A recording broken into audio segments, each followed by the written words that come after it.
اعوذ باللہ من الشیطان الرجیم بسم اللہ الرحمن الرحیم الصلاۃ والسلام علیکہ یا رسول اللہ صلی اللہ علیہ وآلہ وسلم۔ السلام علیکم ورحمۃ اللہ وبرکاتہ۔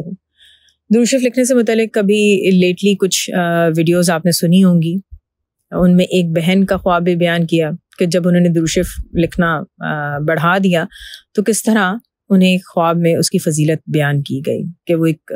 جیسے جنت کا پرندہ ہوتا ہے، وہ آتا ہے اور ان کے اس بازو پہ بیٹھتا ہے۔ ان کو بتایا جاتا ہے کہ یہ پرندہ پورے مجمع میں ان کے بازو پہ اس لیے آ کے بیٹھا ہے کیونکہ وہ اس ہاتھ سے وہ کثرت سے درود شریف لکھتی ہیں۔ اسی طرح ایک بہن نے بتایا کہ وہ درود شریف لکھتی تھیں صلی اللہ علیہ محمد، پھر انہیں خواب میں حضور صلی اللہ علیہ وسلم نے اشارہ فرمایا کہ صلی اللہ علیہ محمد کے آگے وہ آلہ وسلم بھی لکھ لیا کریں تو یہ زیادہ بہتر ہوگا۔ اور یہی درود شریف آپ کو درود شریف کی ڈائری میں اور وہ جو پیج ہے جس پہ آپ اس درود شریف کو ٹریس کر سکتے ہیں اس میں بھی لکھا ہوا پائیں گے۔ تو ایک اور بہن درود شریف لکھنے کے حوالے سے بیان کرتی ہیں کہ درود شریف میری زندگی کا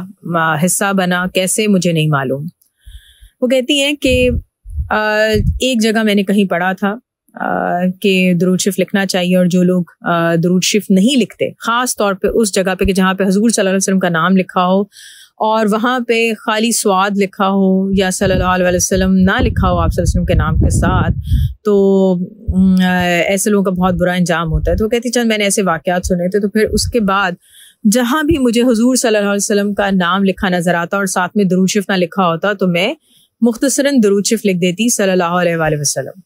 اسی طرح اگر زمین پر کوئی ایسا کاغذ ملتا یا کہیں پہ بھی ایسا کاغذ ملتا جس پہ حضور صلی اللہ علیہ وسلم کا نام لکھا ہوتا، اللہ تعالیٰ کا نام لکھا ہوتا یا کوئی قرآنی آیت لکھی ہوتی، تو وہ کہتی میں وہ کاغذ زمین سے جہاں کہیں بھی پڑا ہوتا وہ اٹھاتی، اس کو صاف کرتی اور کسی سیف جگہ پر رکھ دیتی تھی۔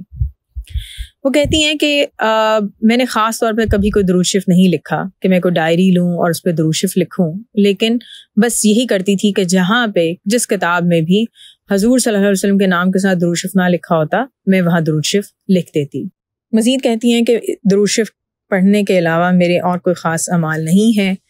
شاید اس درود شریف کے صدقے ہی یہ سعادت ملی کہ حضور صلی اللہ علیہ وسلم نے خواب میں آ کر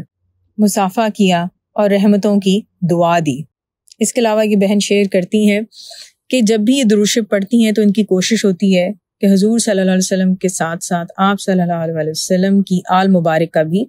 ذکر ہو۔ انہیں حضرت فاطمہ رضی اللہ عنہ کی بھی زیارت ہوئی اور ساتھ میں حضرت حسین رضی اللہ عنہ کی بارگاہ سے بھی کچھ تحفے نصیب ہوئے۔ اللہ تعالی ہم سب کو حضور پاک صلی اللہ علیہ وسلم کی خدمت اقدس میں بیش بہا درود شریف پڑھنے کی توفیق عطا کریں، آمین ثم آمین۔ دنیا اور آخرت دونوں جہاں میں ہمیں حضور صلی اللہ علیہ وسلم کی محبت اور قرب عطا کریں، آمین ثم آمین۔ الصلاۃ والسلام علیکہ یا رسول اللہ صلی اللہ علیہ وآلہ وسلم۔ السلام علیکم ورحمۃ اللہ وبرکاتہ۔